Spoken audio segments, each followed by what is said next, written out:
जय राधा माधव जय बिहार हरि।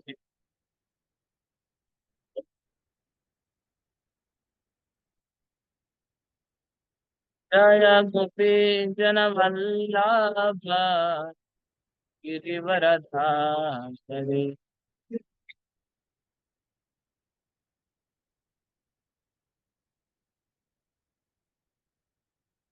यशोधन व्रज जन रंजन।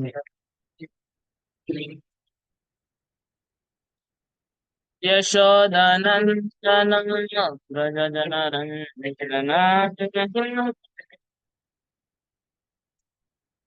जगुनाथ वीरा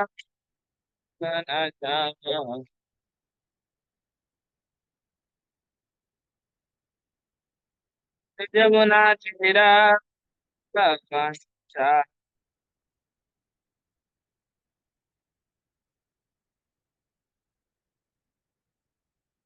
हरे कृष्ण कृष्ण कृष्ण हरे हरे हरे हरे राम राम हरे हरे।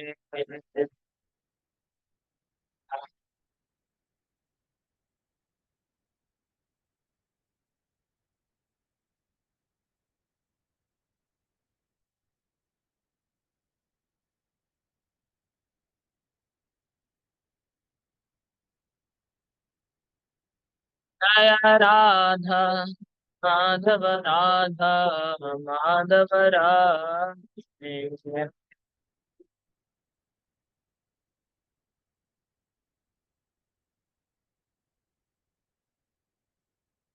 जय गौरानिका जय गौरानिका गौरानिका श्री श्री गौरानिका।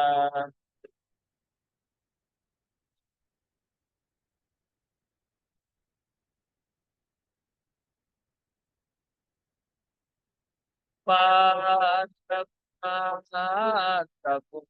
जय जय प्रभुपाद।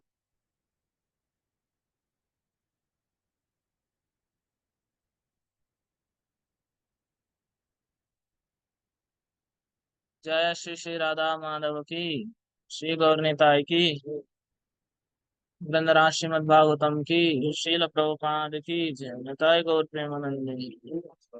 ओम नमो भगवते वासुदेवाय।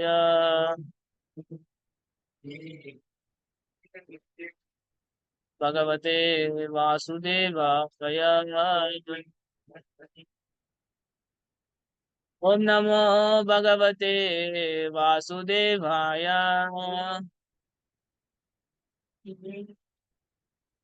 तं नमस्कृत्य नरं चैव नरोत्तमं देवीं सरस्वतीं व्यासं ततो जयमुदीरयेत्। नष्टप्रायेषु अभद्रेषु नित्यं भागवत सेवया भगवतीरुत्तमश्लोके भक्तिर्भवति नैष्टिकी। कृष्णाय वासुदेवाय देवकी नन्दनाय च नन्दगोपकुमाराय गोविन्दाय नमो नमः। नमः पंकजनाभाय नमः पंकजमालिने नमः पंकजनेत्राय नमस्ते पंकजांग्रे। హరే కృష్ణ. అందరికి స్వాగతం. శ్రీమద్ భాగవతం రెండో స్కందం మూడో అధ్యాయం శ్లోకం సంఖ్య 17. ఈరోజు ఆయుర్హరతి వైపుంసా ఉద్యన్నస్తం చ యన్నసౌ తస్యార్తే యత్క్షణో నీతా उत्तम श्लोक वार्तया आयुर्हरति वैपुंसा उद्यन्नस्तौ च यन्नसौ तस्यार्थे यत्क्षणो नीतो अनीता उत्तम श्लोक वार्तया आयुर्हरति वैपुंसा उद्यन्नस्तौ च यन्नसौ तस्यार्थे यत्क्षणो नीतो तस्यार्थे यत्क्षणो नीता उत्तम श्लोक वार्तया। हरे कृष्णा प्रभु जी माता जी प्लीज रिसाइट। हरे कृष्ण प्रभु जी। माता जी रिसाइट చేయండి। ప్రణామాలు ప్రభుజీ। ప్రణామాలు మాత। ఆయుర్హరతి వైపుంసా ముద్దన్నస్తం చయన్నసౌ తస్యర్తే యత్క్షణో నీత ఉత్తమ శ్లోక వార్తయా। హరే కృష్ణ ప్రభుజీ ప్రణామాలు। ప్రణామాలు మాత। ఇంకా ఇంకొక ఇద్దరు రిసైట్ చేయండి। హరే కృష్ణ ప్రభుజీ ప్రణామాలు। ప్రణామాలు మాతాజీ। ఆయుర్హరతి వైపుంష ముద్దన్నస్తం చ యన్నసౌ తస్యర్తే యక్షణో నీత ఉత్తమ శ్లోక వార్తయా। హరే కృష్ణ। హరే కృష్ణ। హరే కృష్ణ ప్రభు। ఆయుర్హరతి వైపుంసాముధ్యన్నస్తం చ యన్నసౌ తస్యర్తే యత్క్షణో నీతా ఉత్తమ శ్లోక వార్తయా। హరే కృష్ణ ప్రభు। హరే కృష్ణ।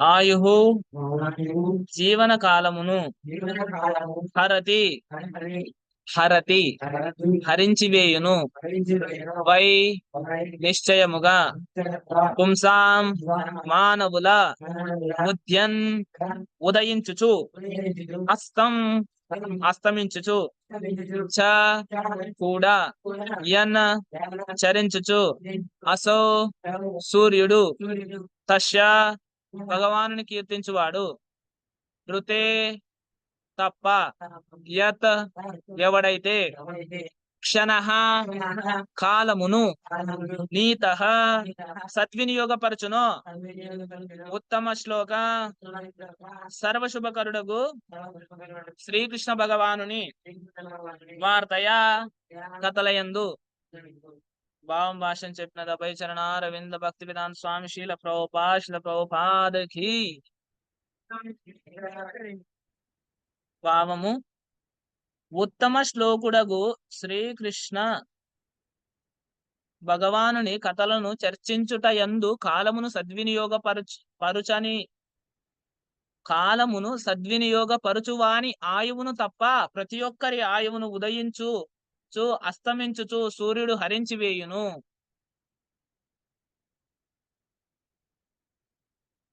భాష్యము భక్తియుత సేవను వేగపరచుట ద్వారా శ్రీకృష్ణ భగవానునితో గల మన సంబంధమును అనుభూతమునర్చుకొనుటకు మానవ జన్మను సద్వినియోగపరచుట యందు గల మహత్తును ఈ శ్లోకము పరోక్షముగా ధ్రువపరచుచున్నది। కాలము మరియు తరంగములు ఏ మనిషి కొరకును ఆగవు। కాలము తరంగాలు ఏ మనిషి కోసం ఆగవంట। సూర్యుని ఉదయాస్తమములతో సూచింపబడేది సమయమును ఆధ్యాత్మిక విలువలను గుర్తించట యందు చక్కగా వినియోగించనిచో అట్టి కాలమును వ్యర్థపరిచినట్లే కాగలదు। ఏమంట వెరీ వెరీ ఇన్స్ట్రక్టివ్। వృధాపరుపబడిన కొద్దిపాటి జీవన కాలము సైతము ఎంతటి బంగారముతోనైనను చెల్లుబాటు కాబోదు। అంటే వృధా చేసిన కాలము ఎంతటి బంగారం పోసినా కూడా మళ్ళీ చెల్లుబాటు కాదు।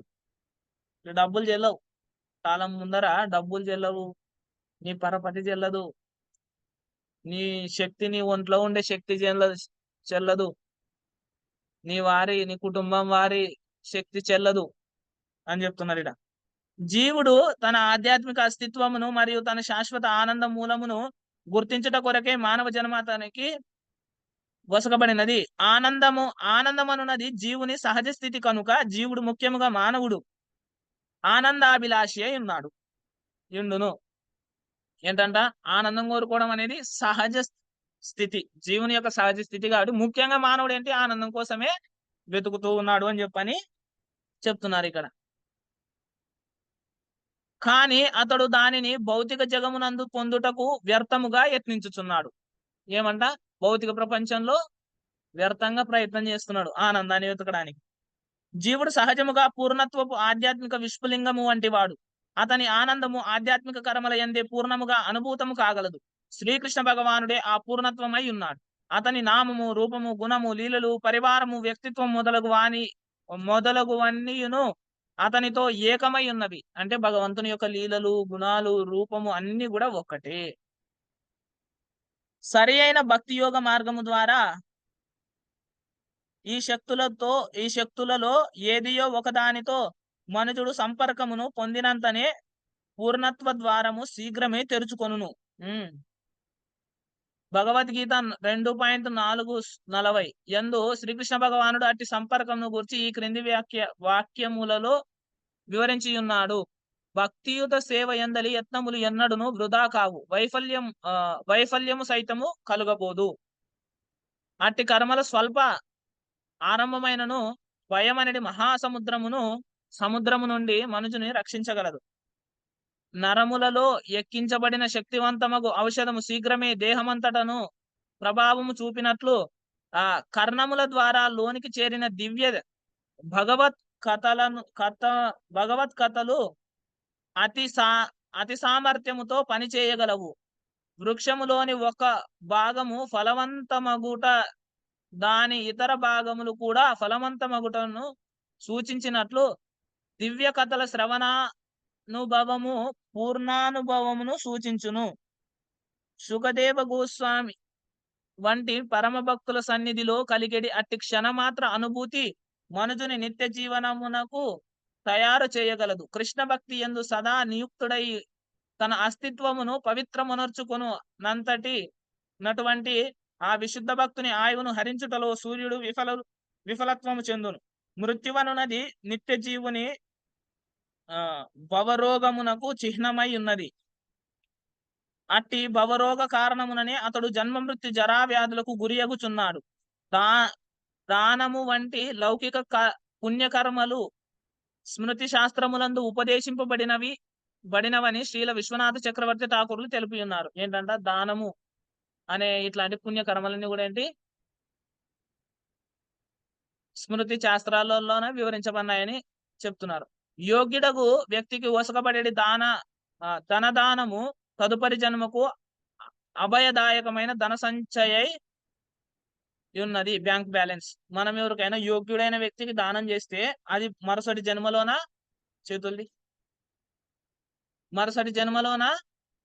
ఏంటంట అది మన బ్యాంక్ బ్యాలెన్స్ అవుతుంది. ముందు కూర్చోండి, మీరిద్దరు ముందు కూర్చోండి. అవును, మీరు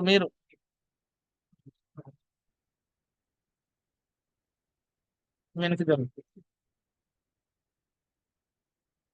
అటువంటి దానమును బ్రాహ్మణునకు వసగవలనని ఉపదేశింపబడినది. ఒకవేళ దానమును అబ్రాహ్మణునికి దానముగా వసగినచో తదుపరి జన్మమున అంతే మొత్తములో తిరిగి లభించగలదు. బ్రాహ్మణులకి ఎంతైతే మనం దానం ఇస్తామో అది అంతే మొత్తంలో తిరిగి వస్తుంది, ఇంకా రెట్టింపు వస్తుంది. ఒకవేళ దానిని సగము విద్య పడసిన బ్రాహ్మణునికి వసగినప్పటికీ అది రెండింతలుగా తిరిగి లభించును. ఒకవేళ ధనమును విద్వాంసుడును పూర్ణ యోగ్యుడును అగు బ్రాహ్మణునికి దానమొసగినచో అది 1000 రెట్లు అధికముగా తిరిగి లభించును. ఇక ధనమును వేద పారంగతునికి నిజముగా వేద మార్గము నెరిగిన వాడు అతనికి ఒసగినచో అది అనంత రెట్లు అధికముగా తిరిగి లభించును. భగవద్గీత యందు తెలుపబడినట్టు శ్రీకృష్ణ భగవాను గురించి తెలియటయే వేద జ్ఞానపు చరమ లక్ష్యమై ఉన్నది. వేదైశ్చ సర్వైర్ అహమేవ వేద్య. వేదాల యొక్క లక్ష్యం ఏంటి? భగవంతుణ్ణి తెలుసుకొనడం. అనగా ధనమును దానమిచ్చినచో తప్పక తిరిగి లభించుననేది పూచి కలదు. అదే విధముగా శుద్ధ భక్తుల సాంగత్యమున శ్రీకృష్ణ భగవానుని దివ్య కథన శ్రవణ కీర్తనములతో గడిచినటువంటి క్షణకాలమైనను నిత్య జీవనమునకు పూర్ణమగు పూచి అయి ఉన్నది. అదే విధంగా ఎట్లయితే దానం మోసగితే మనకు స్మృతి శాస్త్రాలు చెప్తున్నాయి, దానం మోసగితే నెక్స్ట్ జన్మలో గ్యారెంటీ నీకు బ్యాలెన్స్ ఉంటది. ఇప్పుడు ఇలా చెప్పినారు, సామాన్య బ్రాహ్మణునికి, తర్వాత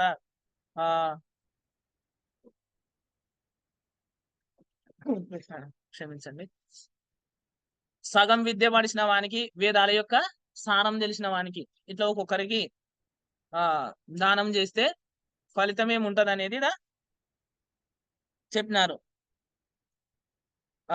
మద్దామ గత్వ పునర్జన్మ న విద్యతే అనగా శ్రీకృష్ణ కృష్ణ భక్తునికి నిత్య జీవనపు అభయత్వము ఉండనే ఉన్నది. ప్రస్తుత జన్మమున అతని ముసలితనము లేదా వ్యాధి అట్టి అభయదాయక నిత్య జీవనమునకు ప్రేరణయై ఉన్నది. హరే కృష్ణ. ఓం అజ్ఞానతిమిరాంధస్య జ్ఞానాంజనశలాకయా చక్షున్మీలితం ఏన తస్మై శ్రీ గురవే నమః. నమో విష్ణుపాదాయ కృష్ణప్రేష్ఠాయ భూతలే శ్రీమతే భక్తివేదాంత స్వామినితి నామినే. నమస్తే సారస్వతే దేవి గౌరవాణి ప్రచారిణే నిర్విశేష శూన్యవాది పాశ్చాత్య దేశతారిణే. వాంఛా కల్పతరుభ్యశ్చ కృపా సింధుభ్యైవ చ పతితానాం పావనేభ్యో వైష్ణవేభ్యో నమో నమః. జయ శ్రీ కృష్ణ చైతన్య ప్రభు నిత్యానంద శ్రీ అద్వైత గదాధర శ్రీవాసాది గౌర భక్త వృంద. హరే కృష్ణ కృష్ణ కృష్ణ హరే హరే, హరే రామ రామ రామ.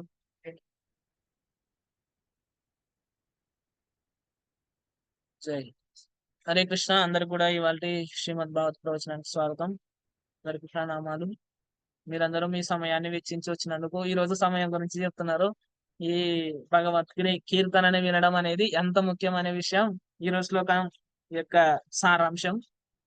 అంటే మన సమయాన్ని ఇక్కడ చూడండి, ఉత్తమ శ్లోకుడగు శ్రీకృష్ణ భగవానుని కథలను, అంటే శ్రీకృష్ణ భగవానుని యొక్క కథలను చర్చించడంలోన కాలమును సద్వినియోగపరచు అని ఆయువును తప్ప, అంటే ఎవరైతే వాళ్ళ యొక్క సమయాన్ని భగవంతుని కథల్ని వినడంలో వెచ్చిస్తారో వాళ్ళ ఆయువు తప్ప ప్రతి ఒక్కరి ఆయువును ఉదయించుచు అస్తమించుచు సూర్యుడు హరించివేయును.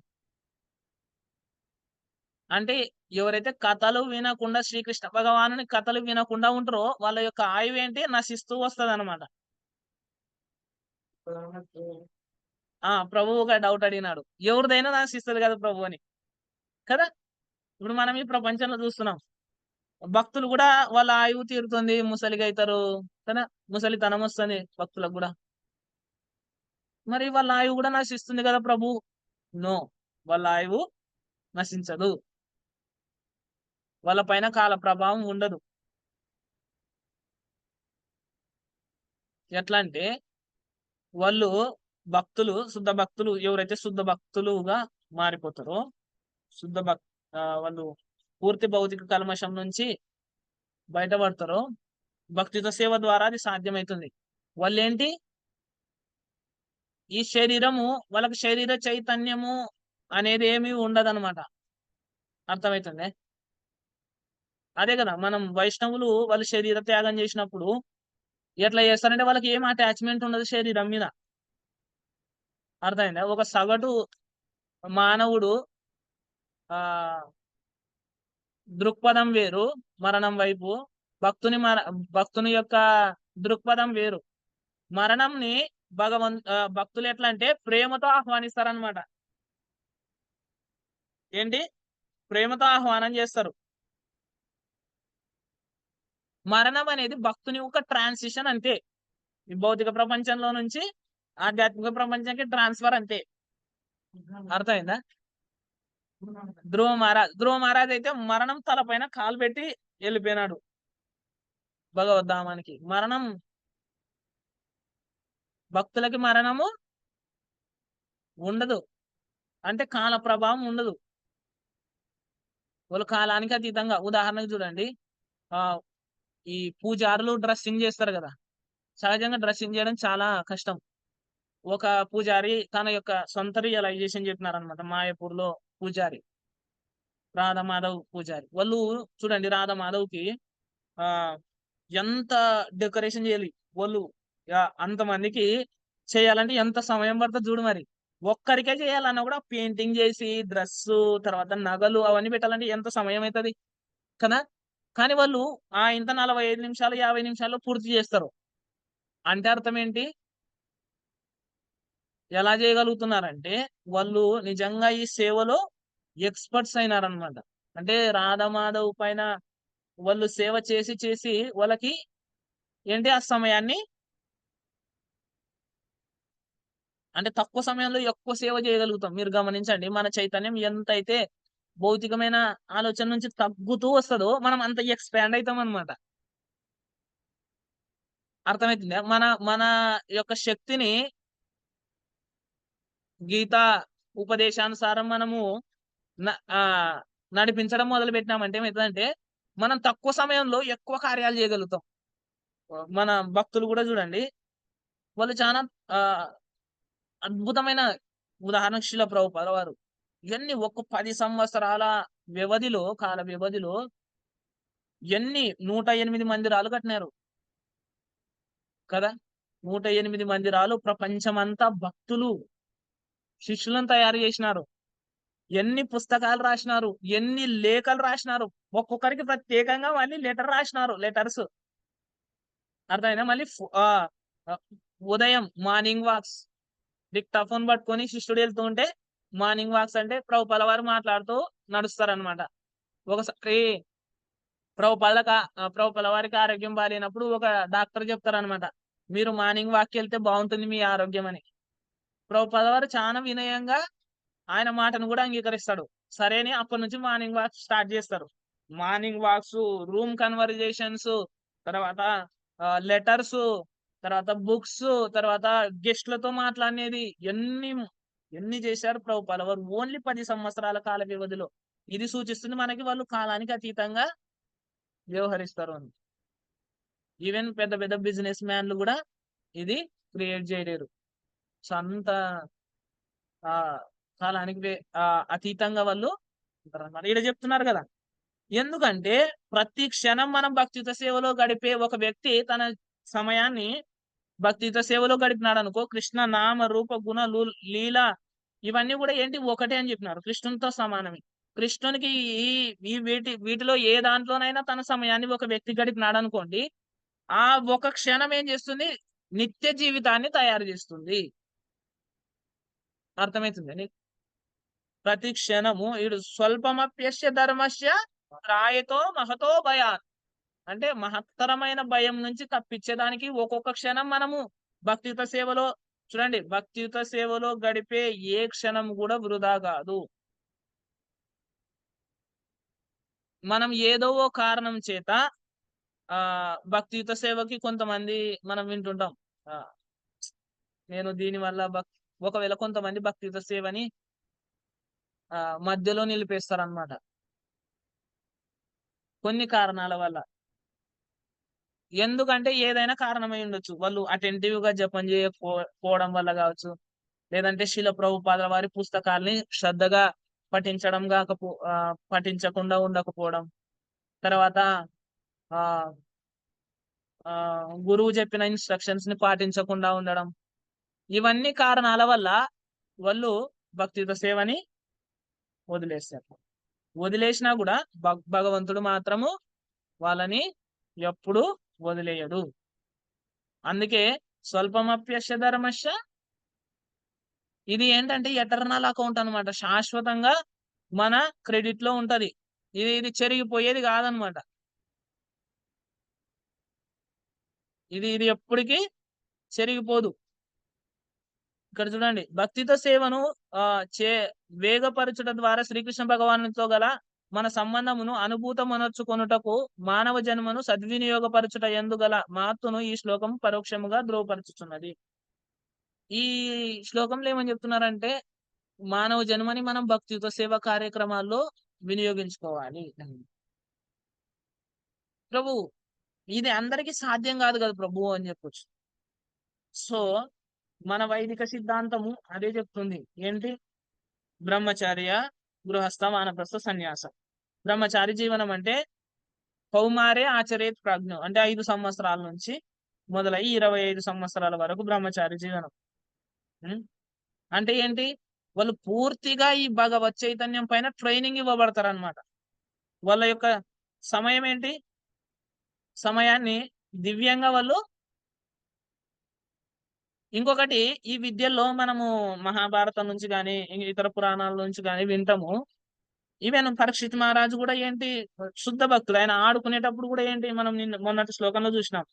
ఈ కృష్ణునికి పూజ చేయడమే తన యొక్క ఆట కదా, ఆడుకోవడం కూడా. సో ఇక్కడ అదే విధంగా పరీక్షిత్ మహారాజు ఖడ్గ విద్యలోన విలు విద్యలోన అన్నిట్లలోన ట్రైనింగ్ ఇవ్వమన్నాడు. సో భక్తితో సేవ అంటే అర్థం ఏంటి? ఈ భాగవతం మనకి ఏం చెప్తుందంటే ఓన్లీ ఈ భక్తితో సేవ గురించి మాత్రమే కాదు, భౌతికమైన ప్రపంచంలో ఈ ప్రపంచంలో నువ్వు ఎలా వ్యవహరించాలనే విషయాన్ని కూడా మనకి ఇస్తుంది. దీన్ని మనం నెగ్లెక్ట్ చేయరాదనమాట, అది మర్చిపోకూడదు. అర్థమైందా? ఇప్పుడు చూడండి, ఆ కృష్ణుడు స్వయంగా కూడా తను పని చేసినాడు. ఏం చేసినాడు? కృష్ణుడు చేసిన పని ఏంటి? బృందావనంలో రోజు గోవులు మేపడానికి వెళ్ళినాడు రోజు కదా, గోచారణ. వైశ్యులు వైశ్యకర్మ స్వభావజం, క్షితి గోరక్ష వాణిజ్యం వైశ్యకర్మ స్వభావజం. కృష్ణుడు బలరాముడు ఏమిటి కడగూసుకొని తినుకుంటూ ఉండలే, వాళ్ళు కూడా పని చేసి చూపించినారు మనకి. అవునా? తినుకుంటున్నారా ఏమన్నా? లేదే. బలరాముడు నాగలి బట్టి దున్ని పంట పండించినాడు. కృష్ణుడు ఏం చేసినాడు? ఎరువు వేసినాడు పొలానికి, ఆవులను మేపుకొచ్చి ఆవు పాలతోని సస్యశ్యామలం చేసినాడు కృష్ణుడు. సో ఇవన్నీ విద్యలు గురువు నేర్పించేవారు అన్నమాట. పూర్వం మనకి ఎట్లా ఉండేదంటే బ్రహ్మచారి జీవనం అంటే మొత్తం ఒక వ్యక్తి సమాజంలోకి వెళ్తే ఎలా బతకాలనే విషయాన్ని, బ్రాహ్మణ్ అనుకోండి వాళ్ళకి వేద అధ్యయనము, తర్వాత సంస్కార కర్మలు చేసేది, మ్యారేజ్ సెరమనీ అంటే బ్రాహ్మణుడు వచ్చి చేయాలి, ఎలా చేయాలి పెళ్లి అనే విషయాన్ని కూడా నేర్పిస్తారనమాట. ఇప్పుడు చూడండి, కొంతమంది ఉంటారనమాట, ఏంటి వాళ్ళు బ్రహ్మచారిగా కొనసాగే నైష్టిక బ్రహ్మచారి. వాళ్ళకి మాత్రమే పూర్తిగా భగవంతుని పైన నిమగ్నమయ్యే అవకాశం ఉండేది. సో ఇప్పుడు చూడండి, పూర్వకర్మ కారణంగాను, లేదంటే గుణాల ప్రభావం వల్లను, ఇంకొక కారణం వల్ల అందరూ వాళ్ళ యొక్క పూర్తి సమయాన్ని భగవత్ సేవలో వినియోగించలేరు. అందుకే కృష్ణుడు భగవద్గీతలో చెప్తాడు, ఒకవేళ నువ్వు నీ చిత్తాన్ని, నీ మనసుని నా పైన ఫస్ట్ చెప్పేది అంటే నీ మనసుని నా పైన సంలగ్నం చెయ్యని. మనసు భగవంతుని పైన అందరూ నిలపలేరు. కాబట్టి ఏమని చెప్తున్నాడు? నీ బుద్ధిని, నీ శక్తిని నా సేవలో వినియోగించని చెప్తున్నాడు. అంటే నువ్వు నా ఫెస్టివల్ వస్తుంటేది, ఫెస్టివల్లో ఏవేవి ఎక్కడ పెట్టాలి, ఎలా చేయాలి అనేది ప్లాన్ చేయొచ్చు కదా, మనం కష్టించి పని చేయొచ్చు. ఆ భాష్యంలో, ఆ శ్లోకం యొక్క భాష్యంలో ప్రభుపాద వారు చెప్తారు, నువ్వు పూల తోటను పెంచు భగవంతుని కోసం, పూలు కొయ్యి రోజు. అర్థమైందా? ఒకరు ప్రచారం చేయొచ్చు, బయటికి వెళ్ళి భగవంతుని గురించి క్లాసులు చెప్పడము, తర్వాత భక్తుల్ని తయారు చేయడం. ఇంకొకరు పూజారి సేవ చేయడం, ఇంకొకరు పూలు పెంచడం భగవంతుని కోసం, ఇంకొకరు వంట చేయడం, ఇంకొకరు ఇప్పుడున్న ప్రజెంట్ సిచ్యువేషన్ లో అయితే కొంతమంది గృహస్థ డివోటీస్ బయటికి వెళ్ళి ఉద్యోగం చేయడం, డబ్బు సంపాదడం. ఎందుకది? భగవంతుని సేవలో వినియోగించడం కోసం. సో అందరూ ఒకే లెవెల్లో ఉంటారు అనేది అది సరైన పద్ధతి కాదనమాట. అది సరైన కృష్ణుడే అంగీకరించడు దాన్ని. అర్థమైందే? వారి యొక్క గుణాలు కర్మల్ని బట్టి ఏం చేస్తారు, గురువు వాళ్ళకి గైడెన్స్ ఇస్తాడు అనమాట. ఓకే, నువ్వు ఈ కార్యం చేస్తూ భక్తితో సేవ చెయ్యి అని చెప్తారు. అల్టిమేట్ గా ఏంటంటే మన సమయాన్ని ఖచ్చితంగా కొంత సమయాన్నైనా రోజులో మనం భగవంతుని యొక్క కీర్తనని వినడానికి వినియోగించాలి. ఇక్కడ ఏమని చెప్తున్నారు? ఎవరైతే వాళ్ళ యొక్క సమయాన్ని భగవంతుని కథని వినడం కోసం వెచ్చించకపోతే వాళ్ళ ఆయువు నశిస్తుంది అని చెప్తున్నారు. ప్రతి ఒక్కరికి మరణం తథ్యం, ప్రతి ఒక్కరికి, ఎవరికైనా ఈ ప్రపంచంలో జన్మ తీసుకున్న ప్రతి ఒక్కరికి. కానీ దాన్ని ఎలా నువ్వు క్రెడిట్ చేసుకుంటున్నావు అనేది ఇంపార్టెంట్ విషయం. ఎలా దాన్ని నువ్వు సద్వినియోగం చేసుకుంటున్నావు. ఉత్తమమైన సద్వినియోగం ఏంటంట? భగవంతుని యొక్క శ్రవణ కీర్తనలు. సో ప్రభుపాద వారు ఇక్కడ లాస్ట్ లో ఒక ఇంట్రెస్టింగ్ విషయం చెప్పినారు. ఏమని? మద్దామ గత్వ పునర్జన్మ న విద్యతే. అనగా కృష్ణ భక్తునికి నిత్య జీవనపు అభయత్వం ఉండనే ఉన్నది. భక్తునికి నిత్య జీవితం అనే అభయత్వం గ్యారెంటీగా ఉంది. ఎవరైతే నన్ను పూజిస్తారో వాళ్ళు నా ధామానికి వస్తారని గ్యారెంటీగా చెప్పినాడు భగవంతుడు. ప్రస్తుత జన్మమున అతని ముసలితనము లేదా వ్యాధి అట్టి అభయదాయక నిత్య జీవనమునకు ప్రేరణయై ఉన్నది. మృత్యువు సంభవిస్తుందంటే వయసు గడుస్తుందంటే అర్థం ఏంటి? మనకు మృత్యువు దగ్గరకు వస్తుంది. అది ఒక ప్రేరణ అనమాట. తర్వాత ఇంకేంటి? ఆహ్, వ్యాధి. కొన్నిసార్లు చూడండి ఎవరికైనా ఆహ్, ఇంక నువ్వు కొన్ని రోజులే బతుకుతావు అని చెప్పినారనుకో, వాళ్ళు చాలా సీరియస్ అయితారు. అంటే భక్తియుత సేవలు. ఉదాహరణకి శిలా భక్తి సిద్ధాంత సరస్ ఠాకూర్ ప్రభుపాదుల వారి యొక్క ఒక శిష్యుడనమాట. భక్తి సిద్ధాంత సరస్ ఠాకూర్ ప్రభుపాదు తిరోభవించిన వెంటనే ఈయన ఏం చేసినాడు? పతనమైనాడు.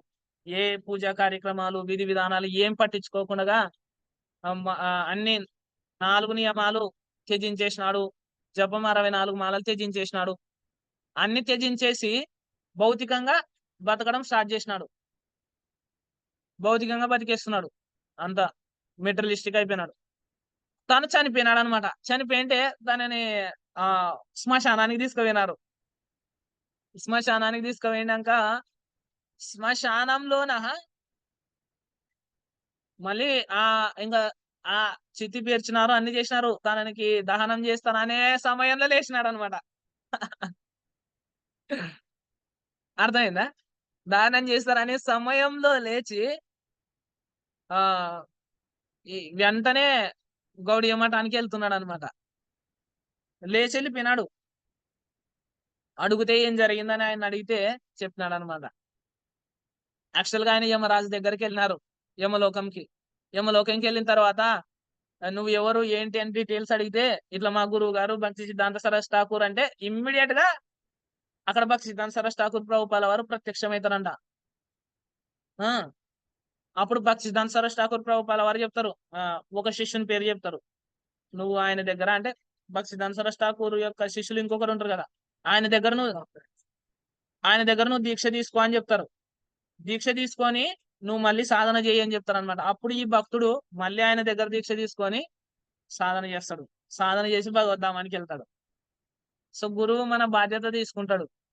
కాబట్టి ఇక్కడ చూడండి, చావుని జయించినారంటారు కదా. చావుని జయించడం అంటే మన శరీరాన్ని రక్షించుకునడం కాదు. అది కూడా ఒక రకంగా కరెక్టే. కానీ శరీరమే అంతా కాదు. ఇప్పుడు శరీరము మనము హాస్పిటల్‌కి పోయి బతికొచ్చినంత మాత్రాన మనకు పునర్జన్మ వచ్చినట్టు కాదు. ఒక రకంగా ఓకే. కానీ అది శాశ్వతమైన ఈ శరీరమే శాశ్వతం కాదు. నిజం చెప్పాలంటే. అవునా కదా? కొన్నిసార్లు అంటుంటారు కదా, ఏదైనా యాక్సిడెంట్ అయినప్పుడు లేదంటే ఏదైనా జబ్బు చేసినప్పుడు అంటుంటారు. అరే నేను మరణం అంచుల దాకా వెళ్ళొచ్చినాను. ఓకే కరెక్టే. కానీ మరి ఎన్నడో నాడు మనం శరీరాన్ని చాలించాల్సిందే. నిజం ఇది.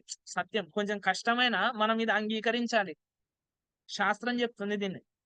ఇది సత్యం కూడా. మనం ఎరిగిన సత్యం. మన కళ్ళతో చూసిన సత్యం. మనం దీన్ని మనస్ఫూర్తిగా అంగీకరించడం ఉత్తమం. దాన్నే వినయము అంటారు. వినయం అంటే ఏంటంటే, నేనో రోజు ఈ ప్రపంచంలో వస్తువులు ఏవి నావి కాదు అని అంగీకరించి భగవంతుడే అన్నిటికీ పతి అని అంగీకరించడమే వినయం. అంగీకరించి భగవంతునికి ప్రేమయుత సేవ చేయడమే దైవ లక్షణం. ఆసుర లక్షణం ఏంటంటే తెలిసినా కూడా వ్యతిరేకంగా ప్రవర్తించడం. అదే కంసుడు చేసినాడు. అదే రావణుడు చేసినాడు. అదే హిరణ్యకశిపుడు చేసినాడు. ఏమని వాళ్ళకు తెలుసు విష్ణువే దేవాది దేవుడని. తెలిసి కూడా వాళ్ళకు మరణం సంభవిస్తుందని కూడా తెలిసి వాళ్ళు మరణాన్ని జయించడానికి మూర్ఖ ప్రవర్తన చేసినారనమాట. ఇంద్రియ భోగ ప్రవృత్తి వల్ల. ప్రభు ఇంకొక ఐడియా ఇచ్చినారు మనకి. ఏంటి? వలన పూర్తి శత్రుత్వం.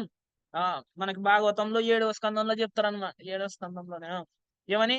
నువ్వు ప్రేమతోనైనా ఎగతాళి చేస్తూ అయినా లేదంటే శత్రుత్వంతోనైనా భగవంతుని స్మరిస్తే నీకు ముక్తి లభిస్తుందని. కానీ హేళన చేయలేము. మనం అంత హేళన చేయలేం భగవంతుని. అట్లని శత్రుత్వం కూడా చూపియలేం భగవంతుని పట్ల. ఎవరో మన చూడు ఈ సభలో చక్రంతో తల లేపేస్తాడు చూడు శిశుపాలుడు. శిశుపాలుడు భగవంతుని హేళన చేసినాడు, దూషణ చేసినాడు. శిశుపాలనంతను దూషణ కూడా మనం చేయలేం భగవంతుని. ఏంటి? వాళ్ళు ఒకటే స్మరించగలిగినారు భగవంతుని ఆ హేళనలో కూడా. సో వినయం అంటే ఏంటంటే మన జీవితం యొక్క నిజ స్వరూపాన్ని మనం దర్శించి దాన్ని అంగీకరించి మన సమయాన్ని, విలువైన సమయాన్ని భక్తియుత సేవలో వినియోగించడం. అర్థమైందా? మనకి ఎగ్జాంపులరీ వైష్ణవాస్ ఉన్నారు ఇస్కాన్ లో. మన ఇస్కాన్ లో చాలా పవర్ఫుల్ వైష్ణవాస్ ఉన్నారు. ఏంటి వాళ్ళు ఎట్లా అంటే అసలు అంత శక్తివంతమైన వాళ్ళు.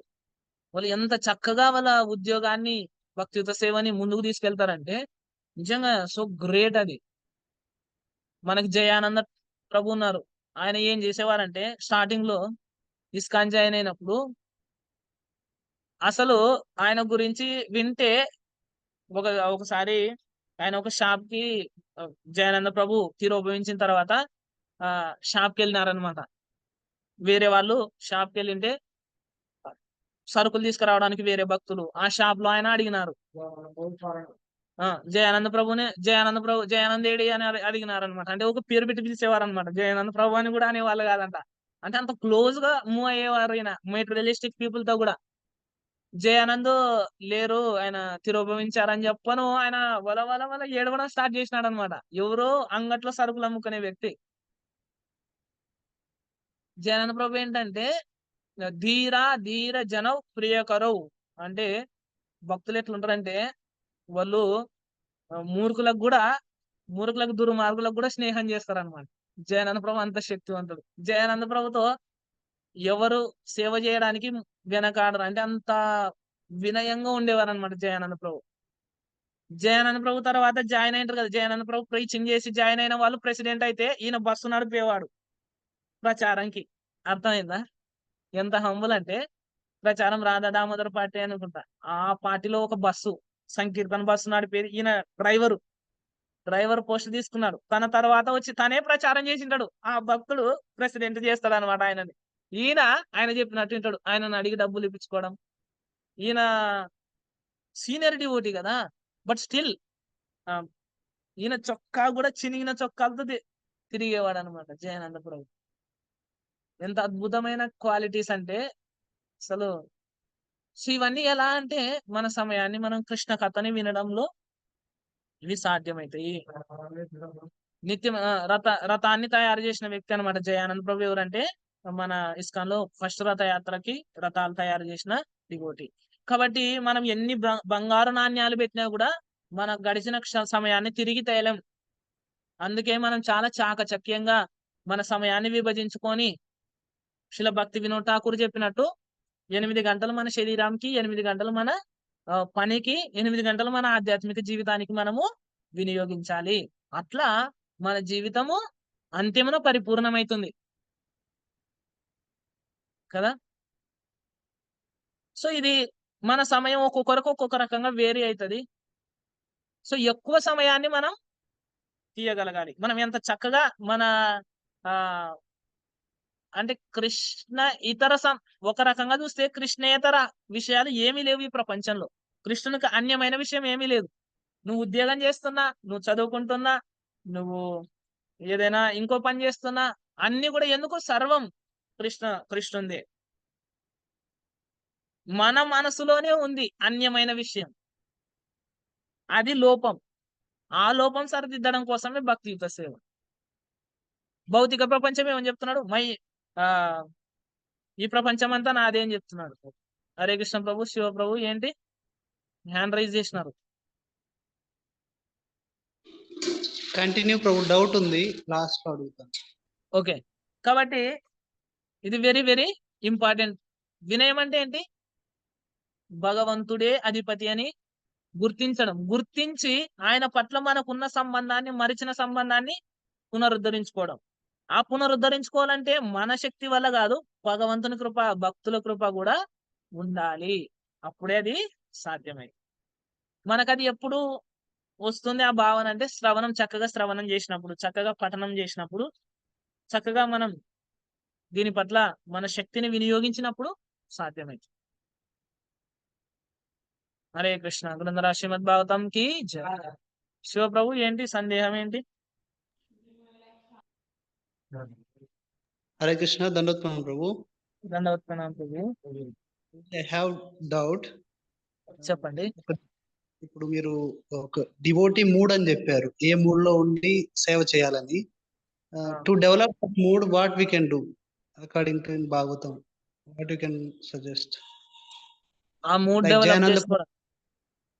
Jayananda Prabhu, very humble mood to serve. Even junior devotees becoming temple president, but he never thought anything about, oh, he is the president, I am senior, why I am not president. So what is that state? So how we can take inspiration from Jayananda Prabhu? చూడండి, ఒక విషయం ఏంటంటే ఎలా మనం ఆ వినయపూర్వకమైన స్థాయికి వెళ్ళాలి. Actual గా భౌతికంగా మనం చూస్తే ఈ ప్రపంచంలో పోటీ ప్రపంచం అన్నమాట. ఎవరు ఎక్కువ సంపాదిస్తే, ఎవరికి ఎక్కువ ఫాలోవర్స్ ఉంటే వాళ్ళు గొప్ప కదా. ఎవరికి ఎక్కువ మంది అనుయాయులుండి, అనుచరులుండి, ఎవరికి ఎక్కువ బంగ్లాలు, ఎవరికి ఎక్కువ పొలాలు, ఎవరికి ఎక్కువ బంగారము, ఎవరికి ఎక్కువ ఇది ఉంటే, డబ్బు ఇవి ఉంటే వాళ్ళు గొప్ప వాళ్ళుగా పరిగణించబడతారు ఈ ప్రపంచంలో కదా. కానీ ఆధ్యాత్మిక విషయంలో మనం ఎంతగా ఆధ్యాత్మిక జీవితంలో ఎదుగుతామో, కృష్ణ చైతన్యంలో ఎదుగుతామో, మనకి మనం సహజంగానే మనకు మనం అర్థమవుతుంది మనకేంటి, మనం ఎంత చిన్న వాళ్ళము అని. అది పెంపొందనంత వరకు మన అహంకారం ఏమని చెప్తుంది అంటే నువ్వు గొప్ప అని చెప్తుంది అనమాట. నువ్వే గొప్ప అని చెప్తుంది. కొన్నిసార్లు నువ్వు అంటది. యాక్చువల్ గా మనము భక్తితో సేవలోకి వచ్చినప్పుడు ఫస్ట్ నువ్వే గొప్ప అనేది ఉంటది అనమాట. తర్వాత నువ్వు కూడా గొప్ప అంటది. తర్వాత భక్తులు గొప్ప వాళ్ళు అనే భావన మనకు వస్తది మన మనసులో, మనం ఎదిగే కొద్ది భక్తితో సేవలో. కొన్నిసార్లకి భక్తులే గొప్ప, భగవంతుడే గొప్ప అనే భావనకు మనం వస్తాం. నాదేం లేదు, నేను ఓన్లీ చిన్న సేవకుని మాత్రమే అనే భావన మనకి కలుగుతుంది ఒక రోజు.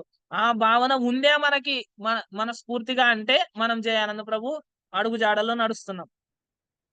మనకు ఆ భావన లేదనుకోండి. ఆ భావన పెంపొందేది ఎలా ప్రభు అంటే, చూడండి, భక్తి వినోద్ ఠాకూర్ ప్రభుపాల వారు ఒక మాట చెప్తారు. 10 అపరాధాలు ఉన్నాయి. ఆ అపరాధాల జరగనిక కారణం ఏంటంటే ఇన్అటెంటివ్ చాంటింగ్, అశ్రద్ధగా నామం చేయడం. ఇది డేంజరస్ అఫెన్స్ అన్నమాట. అశ్రద్ధగా జపం చేయడం వల్ల వస్తాయి. ఇంకొకటి ఏంటంటే పాపం చేస్తూ ఆ పాపము హరినామం వల్ల, నేను పాపాలు చేసినా కూడా భగవంతుడు నా పాపాలని నేను మాంసం తింటా, జపం చేస్తా, ఏం కాదు, నా పాపాలన్నీ పోతాయి అని భావన చేసినామనుకో, నీ అంత దుర్మార్గుడే ఉండడు. కాబట్టి ఎలా ఏ వ్యక్తి కూడా ఈ భావనని తొలగించుకోవాలి మన హృదయంలో నుంచి. మనం పాపం చేయకూడదు. మనసులో కూడా పాపాన్ని నిలిపేదానికి మనం ప్రయత్నం చేయాలి. అది అది నిలవదు. ఎందుకంటే మనం ఈ ప్రపంచంలో ఉన్నాం కాబట్టి. నిలవాలంటే ఒకటి శ్రవణం. ఇక్కడ ఎట్లయితే ఔషధం పనిచేస్తుందో, ఔషధం అనే ఉదాహరణ కూడా ఇచ్చినారు. ఈ హరినామము, హరికథ మన లోపలికి చెవి రంధ్రాల ద్వారా హృదయాల్లోకి వెళ్తుందో అది మన హృదయాన్ని శుద్ధి చేస్తుంది. ఔషధం ఎట్లయితే మనకి మన శరీరంలో ఉన్న రోగాన్ని తీసేస్తుందో, అట్లా ఈ హరికథ మన హృదయంలో ఉన్న కల్మషాన్ని తొలగిస్తుంది. హరే కృష్ణ ప్రభు. హరే కృష్ణ ప్రభుజీ, ప్రణామాలు ప్రభుజీ. ప్రణామాలు మాతాజీ. మన శ్రీమద్ భాగవతంలో అవి పెట్టినాను చూడండి ప్రభుజీ, నామాపరాధాలు 10 ఎవరైనా చదువుకోవచ్చు అని పెట్టినాను ప్రభుజీ. థ్యాంక్ యూ మాతాజీ. హరే కృష్ణ. హరే కృష్ణ ప్రభుజీ. గ్రంథరాజ్ శ్రీమద్ భాగవతం కి జయ. శిల ప్రభుపాద కి వాంఛకల్పతరుభ్యశ్చ కృపా సింధుభ్యశ్చ పుత్రాణం పావనేభ్యో వైష్ణవేభ్యో నమో నమః. అనంతకోటి వైష్ణవకి జయ. శిల ప్రభుపాద కి జయ. జై గోర్ ప్రేమానంద. హరి హరి